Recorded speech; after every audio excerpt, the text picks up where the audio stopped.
Okay, so today we will discuss a very important topic in physics. It's called vector. And vector basically एक part होता है tensor का ही. Physical quantities को अगर हम लोग जनरली देखें तो दो पार्ट में वो डिवाइड हो सकती है. One is scalar, another is vectors. Okay, scalars वो होते हैं जिनमें सिंपली मैग्नीट्यूड से हमारा काम चल जाता है.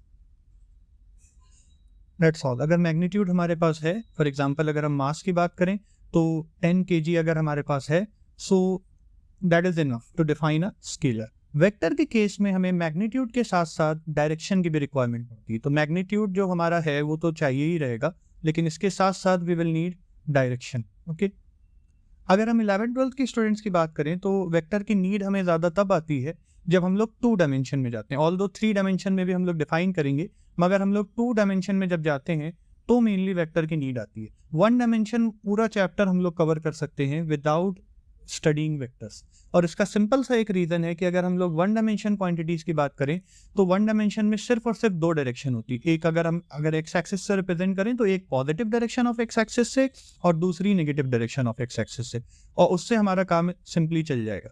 तो एक अगर हमने एक्सिस बनाई है 1 डायमेंशन के केस में तो 2 ही डायरेक्शन इसमें पॉसिबल है, और उसके लिए कोई वेक्टर क्वांटिटी को डिफाइन करने की एज सच रिक्वायरमेंट नहीं पड़ती.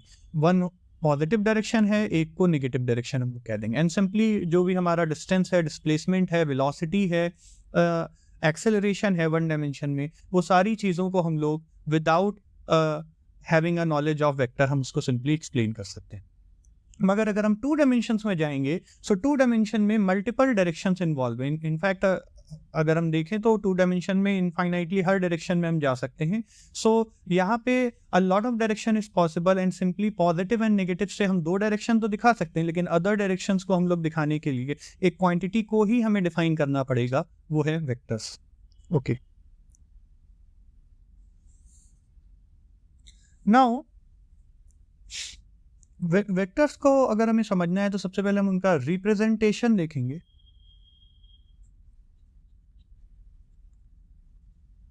Representation of vectors.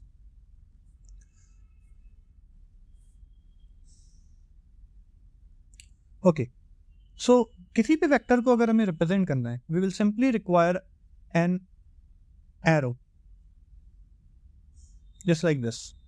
अब इस एरो में 2 पार्ट है. अगर हम एरो को ध्यान से देखें तो उसकी एक लेंथ है. ये लेंथ मैंने ऑल्दो आर्बिट्रेरी बनाई है, मगर ये लेंथ कुछ मेंशन करेगा. अगर हम इस लेंथ की बात करें तो ये हम कितना बड़ा बना रहे हैं ये बताएगा कि हमारा मैग्नीट्यूड कितना है. So length of arrow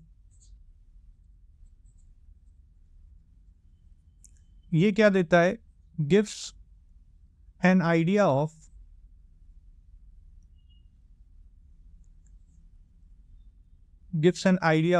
magnitude of vector.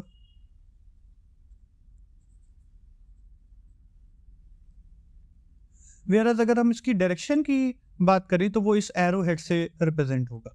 तो ये जो एरो हेड है यहाँ पे, दिस वन, ये एरो हेड जो है वो उसकी डायरेक्शन को रिप्रेजेंट करेगा.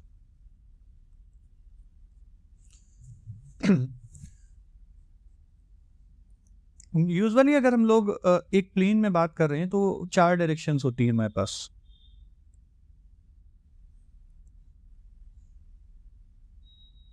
ठीक है, top one we can call it north, bottom one is south, this right one is east and left one is west. Okay, तो ये 4 डायरेक्शन जो है इनको भी हम लोग 4 वेक्टर से रिप्रेजेंट कर सकते हैं, जिनका एक कॉमन ओरिजिन है किसी भी रिस्पेक्ट में. ये ध्यान में रखना, north east south west important है जब हम लोग रेनमैन प्रॉब्लम और बोर्ड या इस तरीके के प्रॉब्लम को सॉल्व करेंगे. ओके, नाउ वेक्टर में हम लोग 2 टर्म और डिफाइन करते हैं. ये जो एरो हमने बनाया है जिससे डायरेक्शन रिप्रेजेंट होती है, इसको हम लोग हेड कहते हैं. We call this head of the vector. Head of vector. And ये जो एंड पोर्शन है जहां से ये वेक्टर स्टार्ट हो रहा है, we call it tail. And if you want you can call this yellow part the body of vector, which will basically give you the idea of magnitude of vector. Now usually हम लोग कभी भी कोई diagram बनाते हैं तो scaling के साथ नहीं बनाते, मगर अगर हम लोग एक प्रिसाइसली ड्रॉ करें तो वेक्टर में हम लोग एक यूनिट में भी लेके, सपोज अगर हमने एक यूनिट ले लिया 1 यूनिट, और उस 1 यूनिट का एक वेक्टर मैंने डिफाइन किया, just let me take a vector like this, maybe 1 unit का मैंने वेक्टर डिफाइन कर लिया। ये 1 यूनिट हो सकता हो 1 सेंटीमीटर हो, तो यहाँ पे ये जो इसका जो मैग्नीट्यूड है वो मैंने 1 सेंटीमीटर का ले रखा है, और डायरेक्शन जो है वो मैंने ईस्ट की तरफ ले रखा है।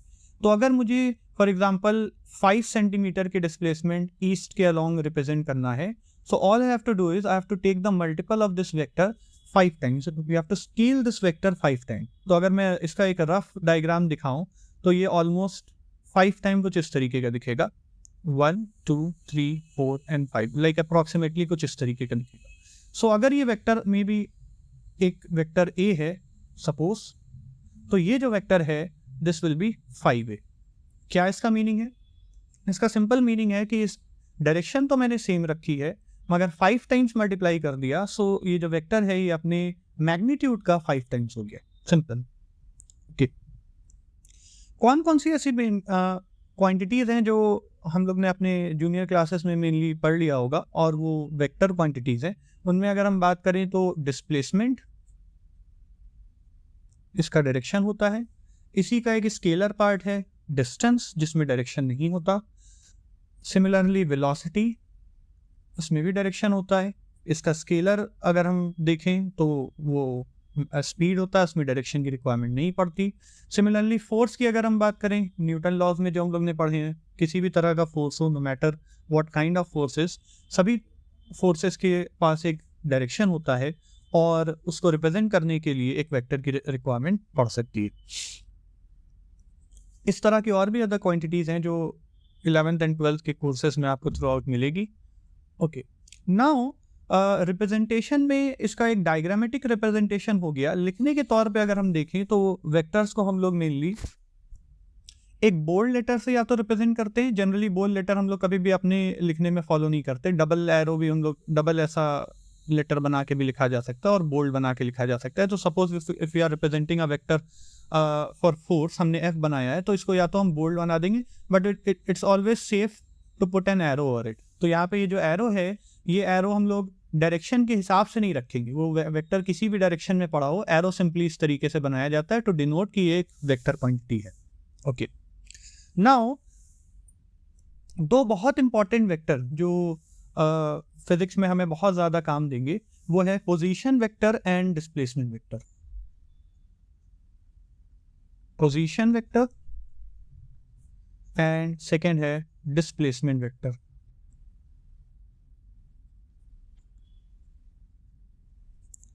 और ये भी vectors.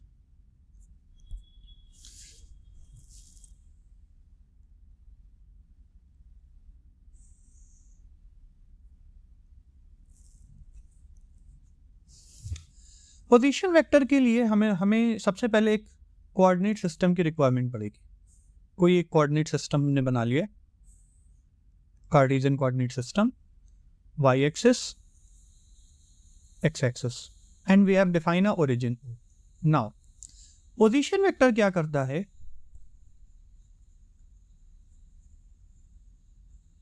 Gives you the position of a point or maybe an object if an object is at that point. So it give you the position of a point with respect to origin. In our case, origin is O. Okay. Suppose हमने एक point ले रखा है, maybe यहाँ पे ये एक point P ले रखा है। तो एक वेक्टर अगर हम यूज करें इसको, इसकी पोजीशन को दिखाने के लिए, सो ओरिजिन से इसका टेल होगा और इसका पोजीशन वेक्टर जो है वो इस पॉइंट तक आएगा। सिंपल। तो ये जो वाइट कलर का वेक्टर हमने बनाया है, और may B let me highlight it, this particular vector, ये वेक्टर हमारा पोजीशन वेक्टर को रिप्रेजेंट कर रहा है।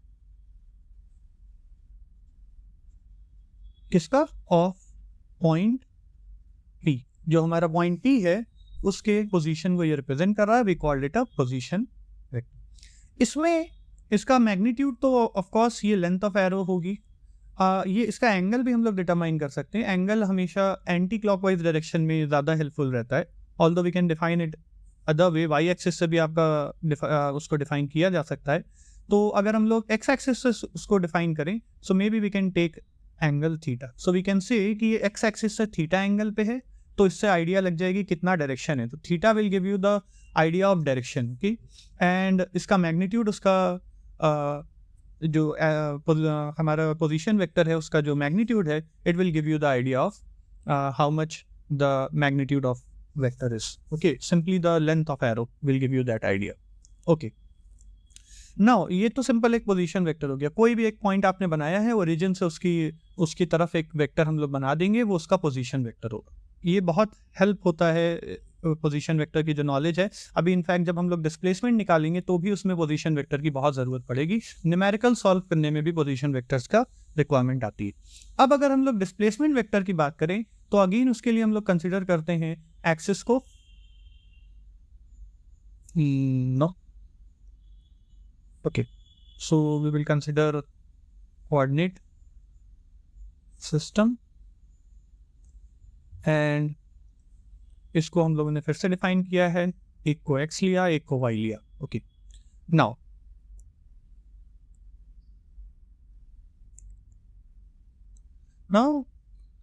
suppose we have 2 points instead of 1, this time we have 2 points, so let's call it P and Q.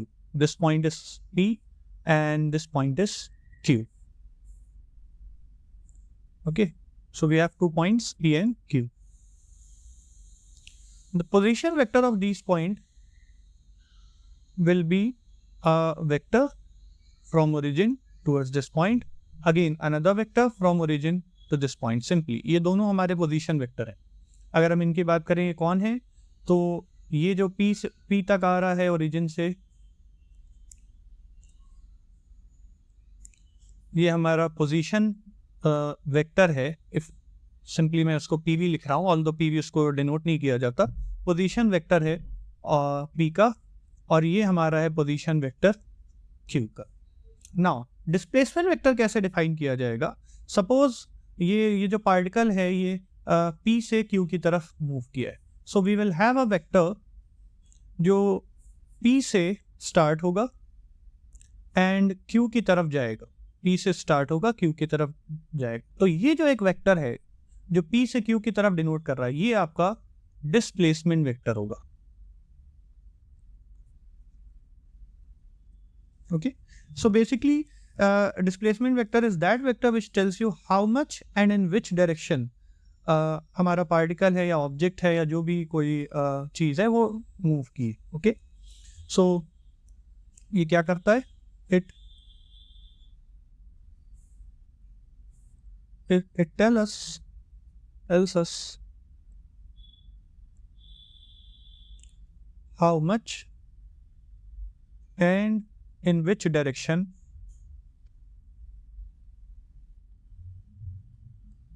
the object has moved. Okay, so it will give you the idea of how much displacement occurred. Okay, so simply हम लोग इसको एक, अच्छा, चाहे वो position vector हो चाहे वो एक डिस्प्लेसमेंट वेक्टर हो, कोऑर्डिनेट सिस्टम बनाए बिना उनका कोई खास मीनिंग फिर नहीं रहता। हम लोग को एक सबसे पहले कार्टेशियन कोऑर्डिनेट डिफाइन करना होगा, यानी 2 एक्सेस और एक ओरिजिन, इतना तो चाहिए रहेगा।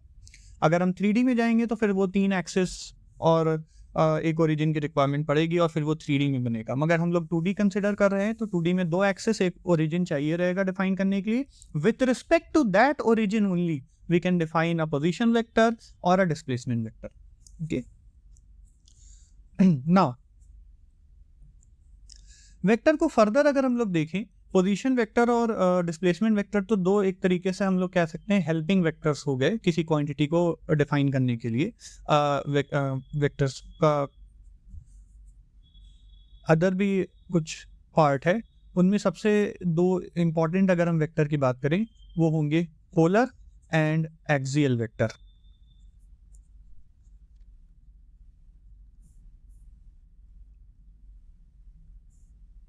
Polar and axial vectors. Okay,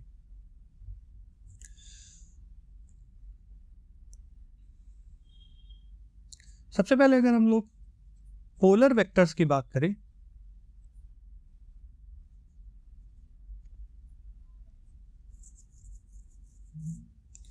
ये वो वेक्टर हैं, they have point of application, point of application. Okay, बहुत सिंपल सा इसका एक एग्जांपल हो सकता है like force. Force could be a best example. अगर हम इसके एग्जांपल में बात करें, इसको हम लोग समझने के लिए मे बी कंसिडर कर सकते हैं एक सिचुएशन जहाँ पे हमारे पास एक बॉक्स रखा हुआ है और उस बॉक्स के ऊपर हम लोग मे बी इस पॉइंट पे फोर्स लगा रहे हैं, यहाँ पे इस जगह पे फोर्स लगा रहे हैं, और मे बी यहाँ पे हम इसको रख के एंड देन फिर इस डायरेक्शन में उसको पुल कर रहे हैं। तो ये इसका एक पॉइंट ऑफ एप्लीकेशन हो जाएगा। अगर हम बात करें कहाँ पे मैंने फोर्स लगाया, so we have a point where we have applied the force, और you can say the starting point of the vector. तो ये इस तरह का जो एक वेक्टर है फोर्स, जैसा हमने कहा, ये एक तरीके का पोलर वेक्टर। इनके पास अपना पॉइंट ऑफ एप्लीकेशन, या फिर हम इसको कह सकते हैं स्टार्टिंग पॉइंट, इनके पास इनका अपना खुद का एक स्टार्टिंग पॉइंट होता है। ठीक है, इनमें अदर एग्जांपल की बात करें तो डिस्प्लेसमेंट, ऊपर भी हमने एक डिस्प्लेसमेंट वेक्टर रिप्रेजेंट किया, पी स्टार्टिंग पॉइंट था और फिर वो क्यू की तरफ गया था, तो ऐसे वेक्टर का एक डिफाइंड स्टार्टिंग पॉइंट होता है। वेलोसिटी भी इसी तरीके का है, और भी अदर क्वांटिटीज हम लोग इसमें देख सकते हैं, तो एक लॉन्ग लिस्ट मिल जाएगी। अपार्ट फ्रॉम पोलर वेक्टर, अगर हम एक्सियल वेक्टर की बात करें,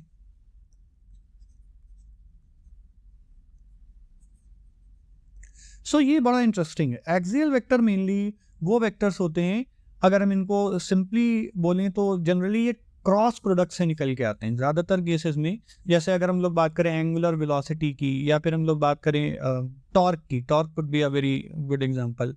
एंगुलर मोमेंटम की हम लोग बात कर सकते हैं। तो हाँ, ऐसे वेक्टर्स जो होते हैं वो एक्सियल वेक्टर्स होते हैं।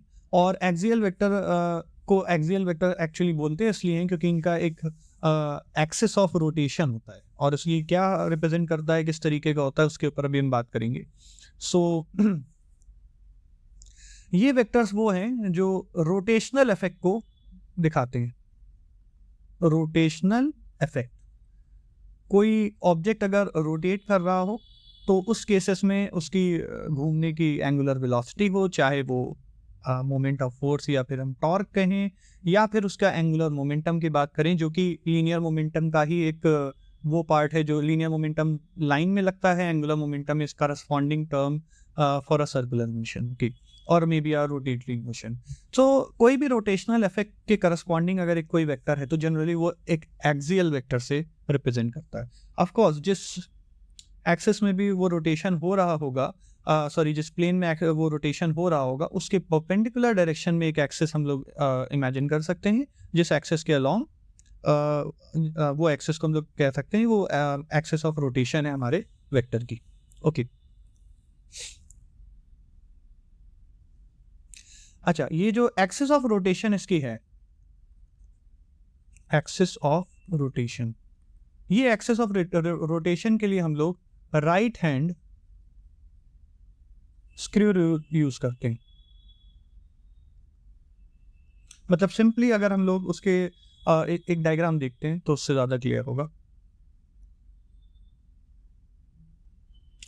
सो suppose we have a plane and we have a something which is maybe rotating like this. Okay,